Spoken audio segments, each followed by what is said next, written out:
The views and opinions expressed here on Wrestling Winedown are those of the host and do not necessarily reflect the official policy or position of any other agency, organization, employer, or company. What's up, guys? It's Lo, and you are tuned in to Wrestling Winedown, a female-founded and hosted podcast dedicated to professional wrestling and our favorite adult beverage. Pop the cork and pour a glass. The break is over, and the pour is back. Baddies, it has been 5 months, but we are back, and I truly feel like we are better than ever. And of course, I know I had to come correct. It's been a long time. My guest on this episode is a boat engineer by day and a pro wrestling referee by night. Rozie The Ref is joining us here, and she is an absolute badass. She is spilling the wine on her love of professional wrestling and what led her into donning the stripes and calling the action right down the middle. Rozie's also sharing a little bit about her life outside of the ring as a boat engineer and what similarities and differences she sees in engineering, which is also a male-dominated field like professional wrestling. Rozie has had some amazing moments so far in her journey as a professional wrestling referee, and she's sharing some of those with us, as well as the impact that referees such as Aubrey Edwards and others have made on her life. And of course, it would not be an episode of Wrestling Winedown without some manifestation. Rozie is manifesting for the future in her journey, and I am so excited to be along for the ride. Baddies, I'm going to hold your hands when I say this. I missed you, and I'm so excited to be back. So grab your favorite glass of bubbly. We're going in for the 3 count.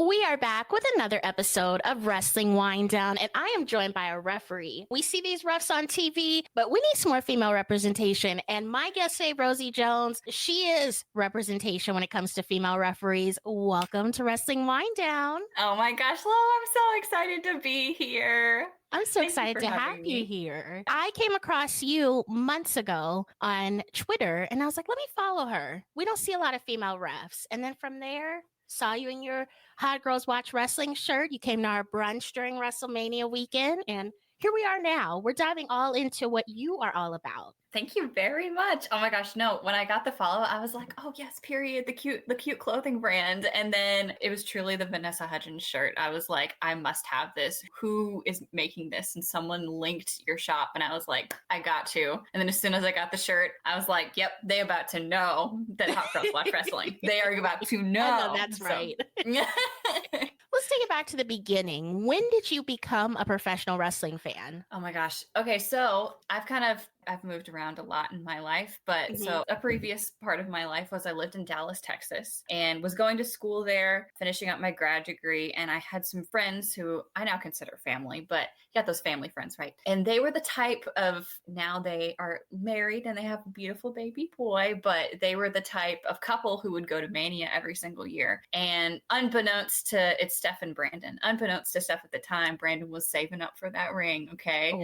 He did like it, so he did put a ring on it, but he had to save up for that ring. So they didn't go to Mania that year. But what they did instead was just do like a WrestleMania like watch party at their house. Brandon was cooking, they were doing prop bets, people were drinking, all of this to like who's gonna win type stuff. I had never watched wrestling before in my entire life, right? This is 2019. So I am not one of those have watched wrestling like since I was 5 years old or out the womb, okay? Like any point that you are in your fandom is respectable, that I've been told. So I'm gonna flow with that energy today, okay? Watching all of this, and this was Mania 35. It was the longest one. I got told recently it was 8 hours, a full work that's day. a shift. Yeah. Literally, it's a shift. It was the one that was in New Jersey, and it was like raining, and it was 8 hours. Oh, but yes. What it also was 2 things. One, it was Kofi versus Daniel Bryan for the title. And then it was also the women main eventing for the first time in history. And so that was where I started watching for the first time. My first match was literally Kofi Kingston, Daniel Bryan for the title. And you would talk about representation, and representation is like a theme throughout basically my entire career and me being involved in wrestling at all. But Brandon and Steph are Black, and I have never seen Brandon cry other than 2 moments. One was at his wedding, and then number 2 was watching Kofi Kingston win the belt. So I was like, what's happening? I didn't know that I wasn't supposed to call it fake at the time, but I was like, isn't this fake? Isn't this? I feel like this isn't. Guys, why are we crying over these men fighting in their underwear? What's going on right now? And so, but I now understand. I now get it. That was my first time watching wrestling. Wow. And since then, it's been a crazy, crazy ride. Who were some of your favorites to watch, when you first started watching a couple years ago versus now? I will say, because it's been 2019 to now, it's only been 6 years. I feel like I've also have a lot of memory loss because due to the pandemic, but we're not going to talk about that. I will say, like, it is such a cliche, but NXT Black and Gold was like my bread and butter. And like that match, Sasha versus Bayley, Takeover Brooklyn, it is the match for the girls. It really is. Like, there was an interview I think Indy Hartwell did recently where she was like, I literally had that match open on my computer and then I opened up a tab and applied for wrestling school. Like, it has such an impact and influence. So that was one. Sasha Banks, aka Miss Mercedes Moné, can do no wrong in my eye. I will also say, like, 2019 was such a spectacular year because it was kind of like the start of this age that we're in right now, which is just competition makes a better product. And so I fell heavy into AEW because it was just starting. It was something new. It was something fresh. Love me some Kenny Omega and basically all of the Bullet Club, even the Bullet Club that's happening right now. Sort of the interminglings of New Japan and watching those matches that happened and all of that type of stuff. I have that match that Bayley won her Money in the Bank briefcase like burned into my brain. Also, we got to see the first women's war games happen. So that match in Chicago with the Dakota Kai heel turn is also burned into my brain. Yeah. And then slowly over time leading up until now, I love Joshi wrestling. A particular emphasis to Stardom. Maybe it's because I've been working with them more recently, but Will Ospreay once said that these Joshi wrestlers can out-wrestle some of your faves, and I will stand on that as well. I think it's true. And I think I love Joshi because it's like the combination of the glitz, the glam, the music, the entrances, the adorable and insanely creative outfits mixed with some of the hardest hitting wrestling.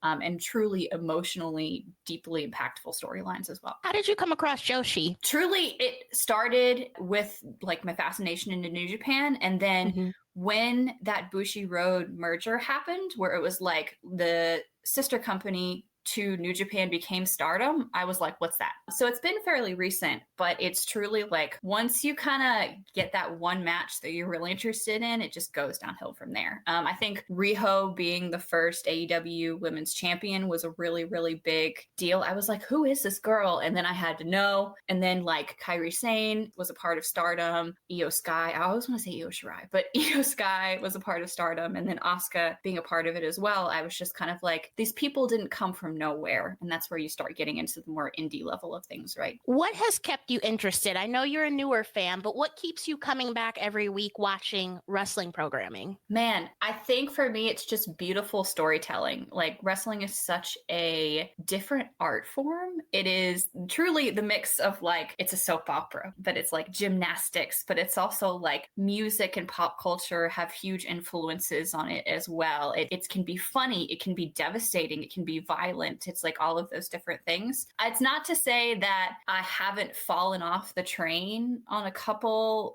of different programs or different TV shows, but we're in an era right now that's so beautiful that if one thing doesn't work for you, you can go find another product. Another beautiful thing about wrestling is like whatever is your thing, it's respectable. If you love deathmatch wrestling, if you love indie wrestling, if you love Joshi wrestling, if you love comedy wrestling, there is a thing that can keep you interested, and it doesn't have to be one particular thing. And you can like them all. Yes. Like what the internet says, you can like them all. You can. And there are people who also like them as well. You're not alone. Your career outside of wrestling is one that actually caught my eye. While we will be focusing on your wrestling refereeing for most of this interview, I did want to focus on your boat engineering. So you're a boat engineer by day and a wrestling referee by night. What inspired you to get into this field, and how long have you worked in the field? Oh gosh. I didn't initially like set out wanting to be a boat engineer. It's been a long and I wouldn't say arduous, but changing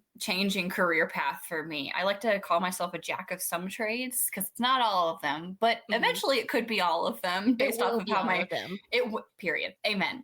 We're speaking that into existence. So I started out studying computer science in undergrad, and then I also got my grad in human-centered design. So that's kind of a core skill set of like technical skills, but also having an understanding and a lot of empathy for how can we make the world easier for humans of all shapes, sizes, colors, ethnicities, backgrounds, ability levels. Like, how can we build a better world for people with humans and empathy in mind? I started out in telecom. So those brick phones you had in the 90s, you could drop from 50 feet and they wouldn't break, Nokia. So I worked for that company, working and scaling like the 5G's technology that we use on all of our phones. I was in project management for a bit. AI and data science, don't blame me for all the weird that's happening with AI, okay? It's not my fault. Listen, I'm just a byproduct of the industry. I did end up leaving that part in order to go to robotics instead, so just letting you guys know. Went to robotics and then decided to take a little bit of a career break. You use your brain so much and you're just like, I need a break. So went to go travel a little bit. And then I truly was just kind of open to anything. And this opportunity came with a boat manufacturing company, and it was something completely different and new. And I didn't know anything about boats, and that's what they wanted. They want people without the biases of old hardened employees who are used to, the old ways of the trade. They want new thinkers and new innovators. And so that's how I ended up being involved in boat engineering. And how long have you been doing that for? With this company, it's been about 3 years so far. Wow. Both spaces, wrestling and engineering, they're male-dominated spaces. Do you see a lot of contrast, a lot of similarities between the two? That's such a fascinating question. I think, I come from a different perspective, right? So do you remember in Diva, I recently watched Beyonce's Homecoming again, because how can you not? And one of the lines in that song is, since 16 in my stilettos, I've been strutting this game. Like, for me, being in male-dominated spaces isn't really anything different or crazy. Like, I was on an all-girls robotics team starting at 14 years old as a freshman in high school. It's just something that's been a part of my life. I think indie wrestling in particular is a lot more hardened and a lot more Grim and Barrett type of situation. Obviously, the difference between working in event contracting versus a corporate lifestyle are two different complete things. But I think ultimately what I carry in both lanes of my life that are male dominated is just the idea of, if you say that you're going to do something, you need to be about it. It kind of doesn't really matter, from my experience, what people's perceptions are of you. If you do it and you do something well, that's where the respect comes into it. So just being about what you say you're about and continuing forward, and also still not caring what other people feel about you. So when did you know that you wanted to enter the wrestling world as a referee? Oh my gosh. Well, so starting, because I'd started watching wrestling at such an incredible and groundbreaking time, I saw Aubrey Edwards on AEW and I said, that's mother. That's it right there. And then she did a interview with Chris Van Vliet. Like, I think it was the interview of like the first day of the Dynamite tapings. And that interview really like kind of forged the possibility, planted the seed of like, this is possible for you. She's also an engineer and she kind of juggles a lot of plates at the same time, both working in like the video game development space. And now she also refs on TV. And I saw her and I was like, maybe I can do it too. And so that's how that started. Did you ever have a thought of being a wrestler? I know a lot of people, they start with the thought of, I'm going to be a professional wrestler. And then they kind of look at, what about a manager? What about a referee? What about a promoter? But did you ever have a thought that you wanted to suplex someone, or that you wanted to be a professional wrestler? I mean, listen, I have thoughts on the daily that I want to suplex people. I never really wanted to go down that route. I think as I was like, what fascinates me initially watching matches is the referee is never someone who stands out on a really grandiose. They're never covered in sparkles or glitter, unless you're Seth Rollins and you're a special guest referee. You got the sparkly pants, okay?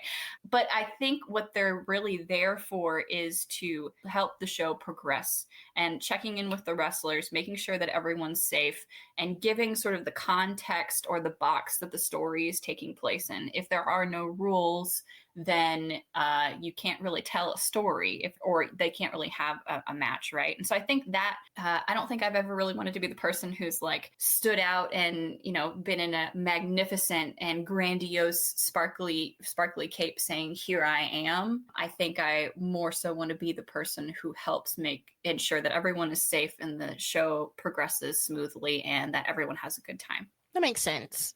Yeah. You know, we haven't seen a lot of transitions from like a referee to a wrestler or a wrestler to a referee. Well, actually, so Jessica Carr right now wrestles on Evolve as, I think her name is Calix. It's so awesome. Both her, Daphne LaShawn, and then Paige Principali, who's one of the female referees who's on TNA right now. They all came in as wrestlers and now they're referees, and just to be able to see a company who's so flexible to have like one of their refs go back and wrestle, I think that's super awesome. For me though, also as I've progressed in reffing, I've seen a lot of injuries. A lot of blood and in different various forms and places. So I think I'd rather save myself that pain and instead be the helper. Good choice. Yeah.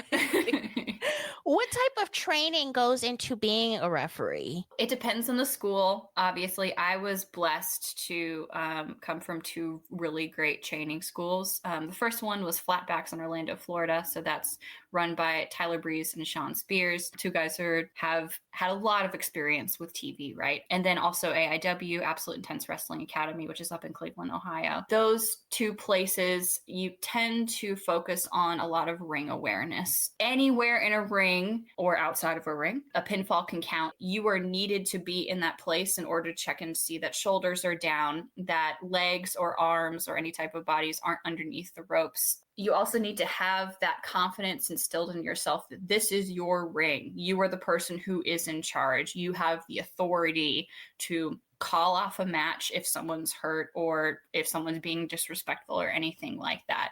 A lot of ring awareness. There is a lot of talking about people being injured. If this is a personal decision, you can choose not to, but I see a lot of value in being first aid and severe trauma certified. Shout out American Red Cross. You can go get those certifications.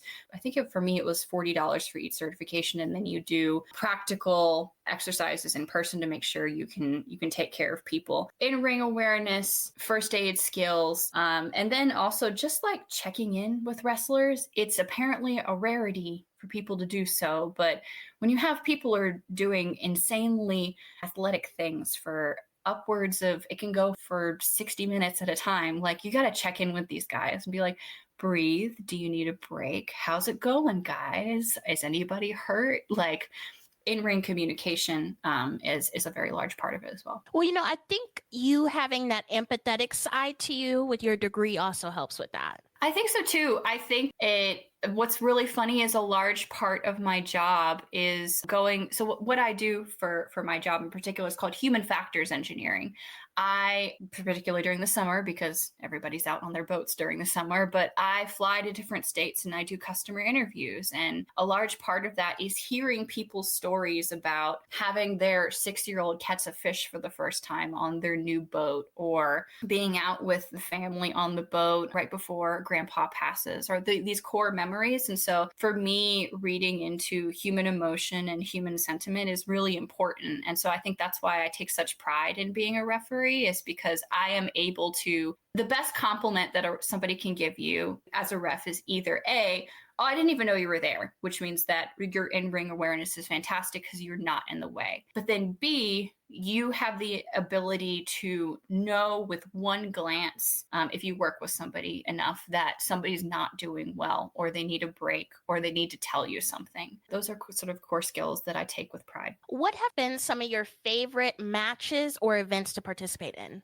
I mean, I'm really, really biased, but I love Spark Joshi Pro. So that was the show that not a show, a promotion that has truly given so much to me. I think it's very rare for promotions to just build up a relationship over time with their talent and give back to them in such a way. Spark for me was I was in Philly last year for WrestleMania. It was my first time going out to WrestleMania weekend and experiencing all of the craziness for that for the first time, going to all of these different events, seeing people that I had socialized with or had refereed for. It's just a big sort of family environment, right? Yeah.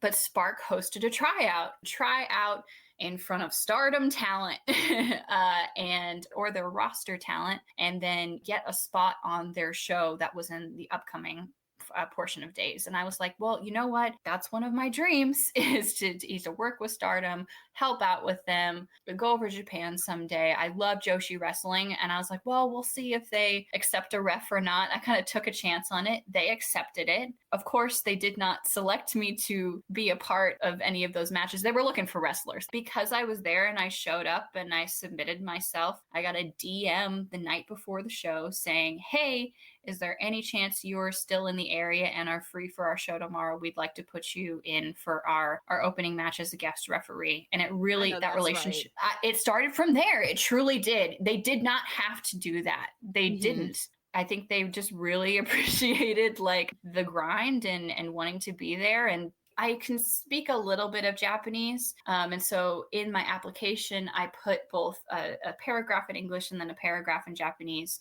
and then tried my best to like speak to the panelists. And so I think that initial effort was something that they were like, something's there with that.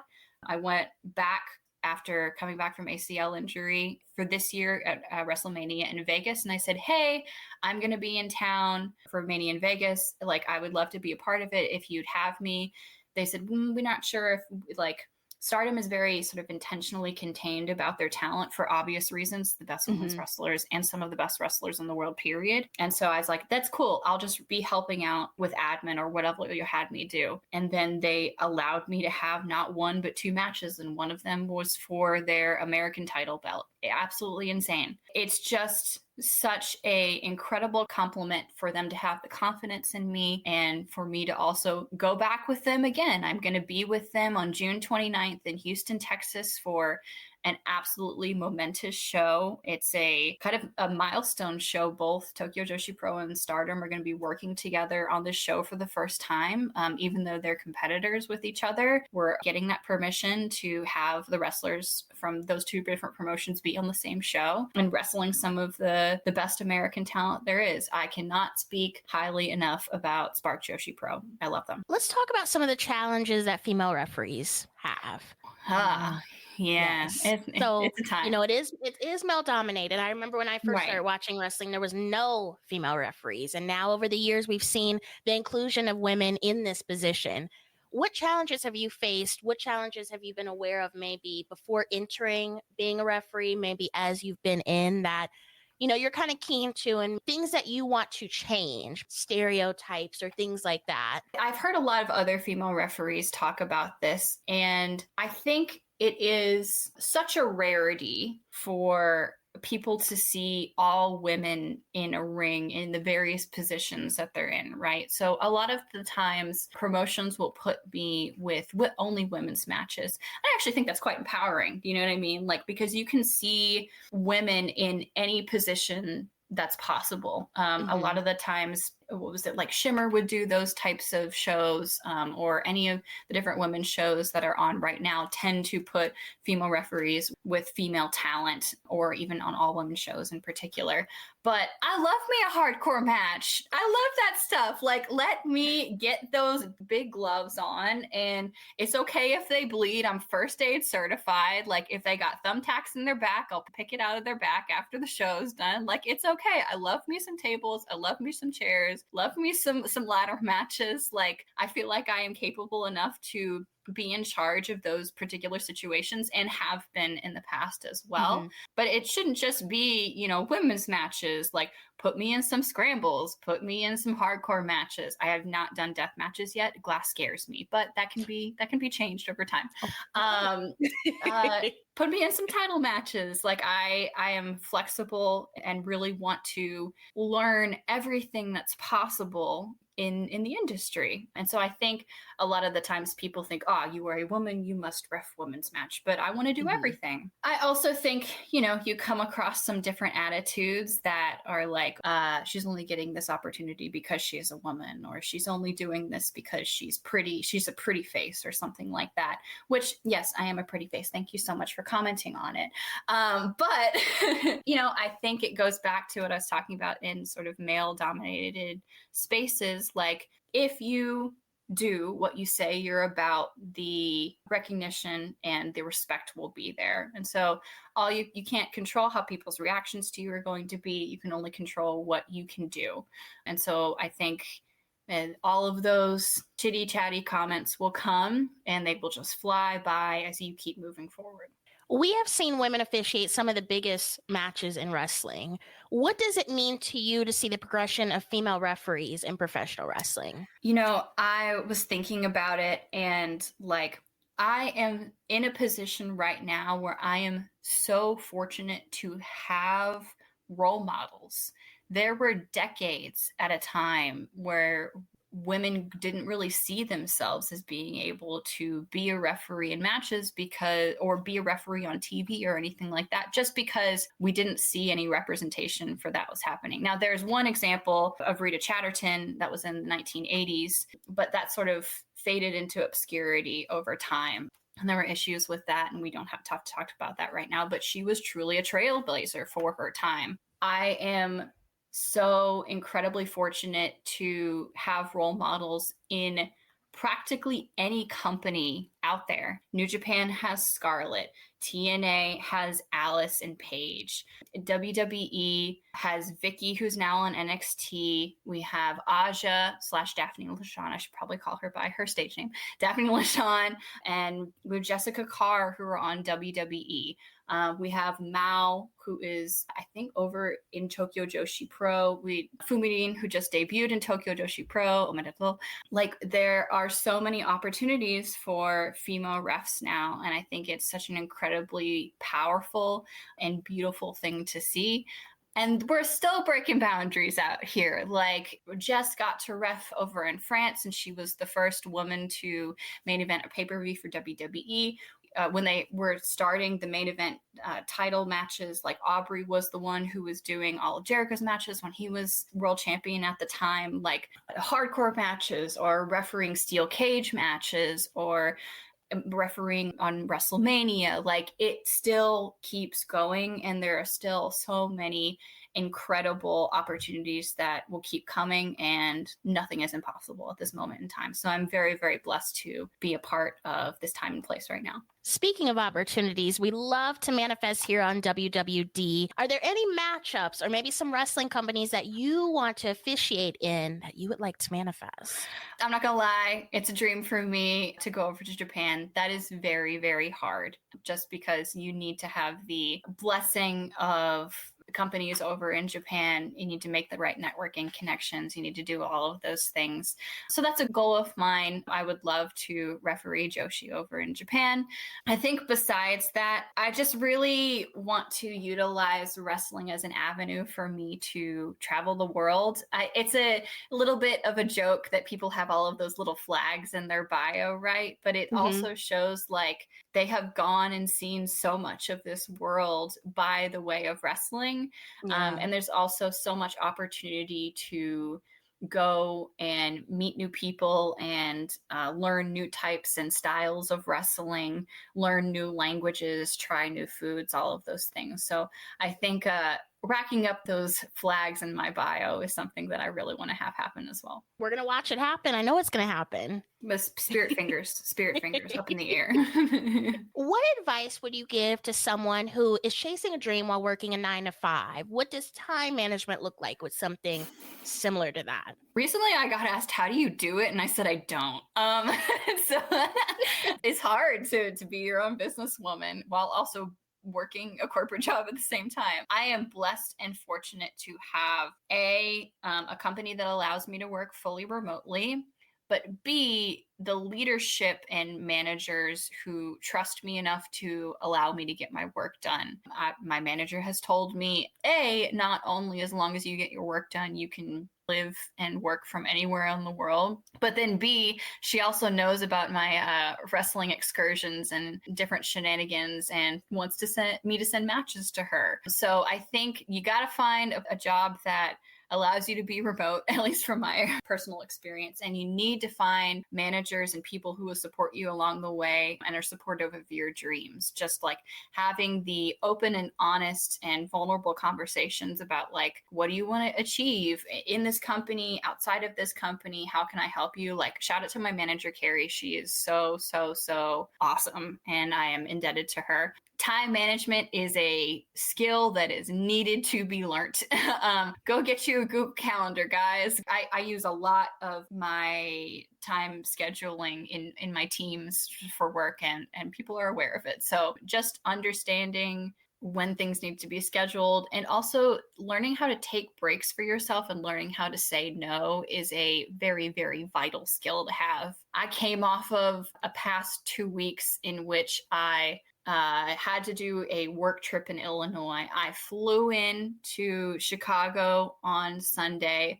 I was in Chicago up until Tuesday morning, drove all up and down the state of Illinois, ended back up in Chicago on Friday, had a day off in Chicago, then flew to Detroit to go run a show, shout out Clash Wrestling, and then flew back home. Wow. It is the grind. You got to be on it, and don't get it twisted. Like, I felt completely burnt out. I was very, very tired, but now I have 3 or 4 weeks off to get my body in shape, making sure that I'm eating and sleeping well, making sure I'm resting, being able to attend therapy sessions and take some time to get my body and mind back to where it needs to be. Yeah, I think it's all of those skills packed into one.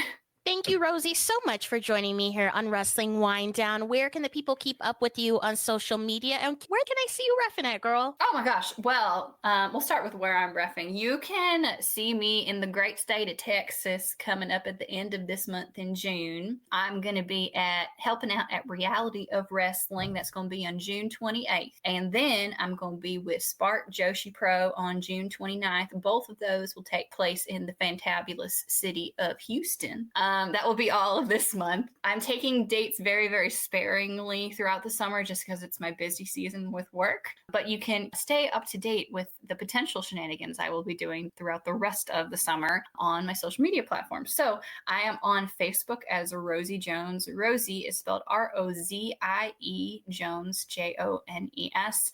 And then on Twitter and Instagram, I am Rozie The Ref. Once again, R-O-Z-I-E and then The Ref. No underscores, no capitalizations, nothing like that. But yeah, stay up to date, come and join and have some fun. It's a good time. Thank you for tuning in to another episode of Wrestling Winedown. You can find all of our other episodes available wherever you listen to your podcasts, including Apple Podcasts, Spotify, Google Play, and iHeartRadio. We are on Twitter and Instagram at WWDCAST.